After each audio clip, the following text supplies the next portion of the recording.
Where were you in 1999? If you were Britney Spears, you were on top of the world. If you were Bill Clinton, you were probably pretty stressed out. And if you were driving a 1999 Hyundai Accent, well, you were probably more stressed out than Bill. And that's because Hyundais of the late 1990s were a little creatively uninspired. Actually, they were pretty All right, that's a little harsh, but it's not that harsh, because the reality is Hyundais of the 1980s and 1990s were value focused. They were value driven, but they didn't offer much in terms of performance or design or competitiveness. And then, starting in the mid-2000s, we started to see a shift. It started slowly, but Hyundai became much more design driven.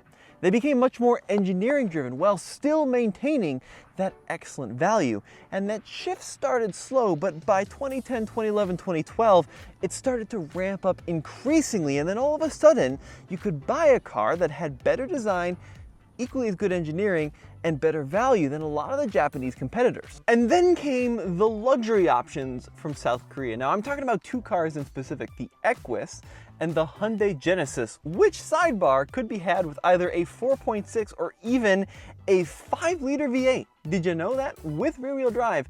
And there's a big part of me that really wants a 5-liter Hyundai Genesis as kind of a fun little burnout machine. And then came, in my opinion, the big turning point, which was the culmination of interesting design and engineering from the Hyundai side of things and the luxury of the Genesis side of things that came to a T at the first generation Hyundai Palisade, which was an awesome vehicle. But the problem is it was a little overshadowed by its sister vehicle, the Telluride, which offered the same luxury but with better design, a little bit more angular, a little bit more edgy, a little bit more Range Rover. Well, Hyundai said, screw that, we want the edgy, luxurious, glamorous SUV, and they got it. And in a big way, because this is the second generation Hyundai Palisade. And I only have one question for y'all. What the hell happened to Hyundai? I want you to take just a little journey with me, which I think demonstrates what I'm trying to talk about. So this is the first generation of the Hyundai Santa Fe. And that's the second, and that's the third, and that's the fourth, and then that's the fifth. And what you may notice, especially in the recent generations, is that there is almost no similarity whatsoever between the different eras. Now, when Hyundai went to design the second generation Palisade, any other manufacturer would start with the first gen, tweak it a little bit, put on some different wheels, call it a day. Hyundai said, that, we're gonna go in an entirely different direction, and that's exactly what they've done. And this new Palisade, love it or hate it, is very bold. Now, the most bold thing about this car is the headlight design, which is this crazy unit that starts here by the hood and then wraps around to the front fender. Now, the actual headlight are these little square beams, but then the daytime running light are these streaks that extend to both sides, and the turn signal is also incorporated into that daytime running light. So you can see the whole unit flashes, which is pretty crazy. And then we come to the grille, which has these little streaks in it that extend across the width of the car. It does have the light bar thing, but let's say you're like, I don't know if I really like the front end of this car. Don't worry, because if you don't want that front end, you literally don't have to buy it, because the XRT Pro has an entirely different front end. There's so much variation from trim to trim. And then we come along to the side of the car where we've got these really unique flares. So you can see the actual fender makes a little arch around the wheel, not that uncommon, but then you have this interesting character line that kind of squares it off along the top, which is pretty neat. And then when you come along the side, you've got this kind of flat silver roof rail. You've got a combination of bright work and dark work, but by far, the best angle of this car is the rear. And I'm not sure Hyundai is gonna like me saying this, but I love this back end because it's a little bit reminiscent of the L405 Range Rover. I love this almost stainless steel trim panel here that makes up the D-pillar and this very elegantly crafted rear spoiler. And I love how these taillights wrap around from the quarter fender to the back of the car. It's just a really attractive looking design. And then they're very proud of this brand, so they spell it out big across the rear gate. I promise you folks, Hyundai is paying me zero nilch nada to say nice things about this Palisade, but I think it's genuinely one of the best looking SUVs for sale today. It is so elegant and edgy, and it's just cool, right? They just made it look cool. Now, if you are shopping for a new Hyundai Palisade, you gotta check out Grainger Warranties. If you want that peace of mind that comes with an extended warranty, it's factory back, and you can use the link below for a discount. Now, popping the hood is an area that I think Hyundai could push the envelope a little bit more with this vehicle, because they've done so with design and luxury, and even build quality I think is really good. But the engine, it's a little too understated. So this is a naturally aspirated 3.5 liter V6 with 287 horsepower, which is 2 more than the Honda Pilot, baby. But seriously, the one to wait for is the hybrid trim, in my opinion. So not only do you get 329 horsepower, but you get more technology, you're gonna get better fuel economy. So I think that the V6, it's a little 2010, right? I think it's fine. I'm hoping it's gonna be reliable, and we'll have to wait till we can get this thing out on the road in a future video once the embargo lifts to see what it drives like. But I think it's they could do more, right? I'd love to see a plug-in hybrid version of this Palisade. That would be really cool and a big differentiator.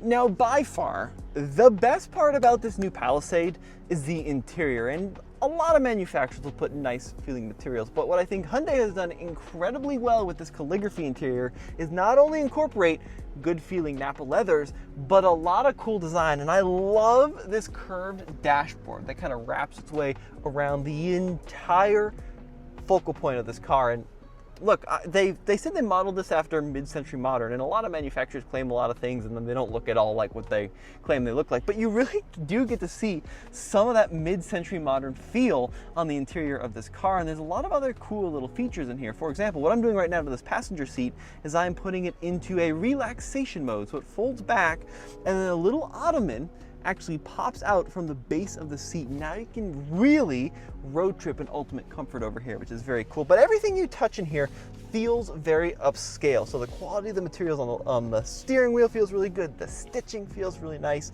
And there's gonna be some stuff which is familiar with other Hyundai. So the screen layup here, we're looking at dual 12.3-inch screens with, of course, wireless Apple CarPlay now, which is awesome. That's a great addition here, but it's fairly easy to use, pretty easy to navigate as a whole.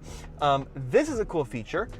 This vehicle now also has a built-in dash cam, which is really neat. So I can see Sofyan Bey from Redline Reviews. There he is in the Element. You see that, folks? Sofyan's shaking his head, but that is an expert at work right there. And you can even have it engaged well parked, so you can see all of the YouTubers walking around your car and you can even see the live of what's going on. So this is great, right? Tesla's been doing this for a while. Other manufacturers have been incorporating this, but it's great to see Hyundai go full in with this. Now, there are some kind of odd things in here.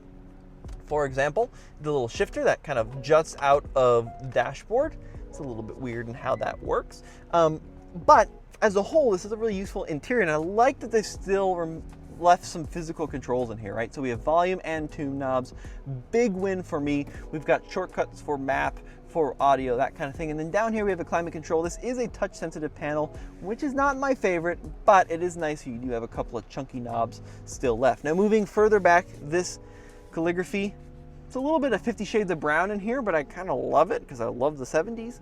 And this is kind of, once again, that mid-century retro cool, right? Everything is brown, but everything is coordinated. So we've got this cool wood finish here, Qi wireless charging, which is elevated for cooling. We've got 100-watt USB-C ports here, and then this little button, the UVC sterilizer. If I pop open this center console, you're going to notice these little lights. This will keep everything nice and sterilized inside the center of this vehicle. But I really think this is a comfortable, welcoming cabin that's just a super well designed. It's very cool. So when Hyundai started bringing three-row crossovers to the US, they struggled a little bit. And part of the problem is they didn't fully commit to America. And what I mean by that is we're Big Mac people. We have a lot of open space and we want a lot of space inside of our three-row SUVs. And this new Palisade is longer than the old one. It's 199.2 inches long, and it's actually longer than vehicles like the Ford Explorer that it competes with. And what that means is it does have a tremendous amount of storage space. Now, Hyundai will tell you that this is some of the best storage space in class, but all these cars are very competitive with each other. But a couple of things I want to show here. It does have a power folding third row. Push those buttons, and it's going to go ahead and glide on down. And you can actually use one button here to fold all the seats at the same time, which is kind of cool, right? And kind of smart. Now, they are a little bit slow, so you do have to be a little bit patient. But when you do eventually get everything folded down in the back of this Hyundai Palisade, it's very roomy. Now, it's not like Tahoe size, but compared to Pilot, compared to Highlander, they say even compared to Grand Highlander, it's very roomy. And as a 6-foot tall nerd, I think you're going to find that I can lay down in this car completely comfortably and even look at the stars when camping out of the dual sunroofs. Now hopping into the back seat of this Palisade. Now, when my dad first drove this car a bunch of years ago, he described it as kind of a budget BMW X7.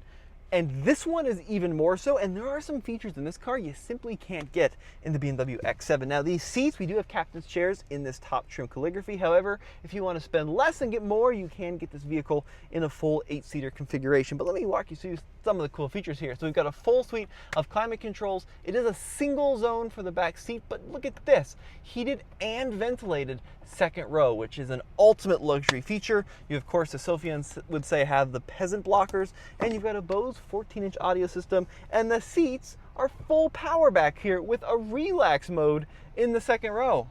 Check that out. But my favorite feature is none of that. It's actually these headrests, which do the first class on an airline thing where you can tuck them in a little bit so you can get that in perfect harmony. And then of course you got the armrests that fold down, fully adjustable. But some other nice things back here, USB-C charging, once again 100 watts on the second row. You've got a 150 watt outlet back here, and then you do have a little cubby that's going to slide out. Now this is my seating position at 6 feet tall. You can kind of get a sense of how much space there is back here. It's a lot. I'm good on headroom, I'm good on legroom. Now let's go ahead and check out the third row. Now this is a big kind of complaint of mine, and that's going to be this. So push the button.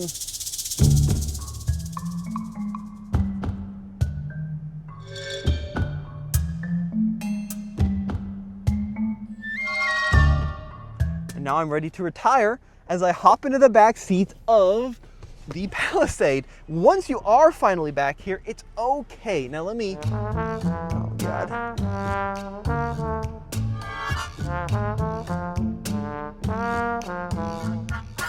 Okay, we're done. It's actually pretty good back here. And what's cool is there's a couple of neat features. First of all, third row recline, which is, you know, pretty rare, but there are other vehicles that have it. But how about third row slide? So you can get a little bit more space if you're in the back row here, or you can get a little bit more cargo space if you're hauling around little kids. Plus you get USB-C ports back here. Plus you get third row heated seats. So even your baby is going to be an ultimate luxury, which is very cool. So actually a pretty good third row, pretty good on headroom, air vents here. It's usable even for adults. Now we get out.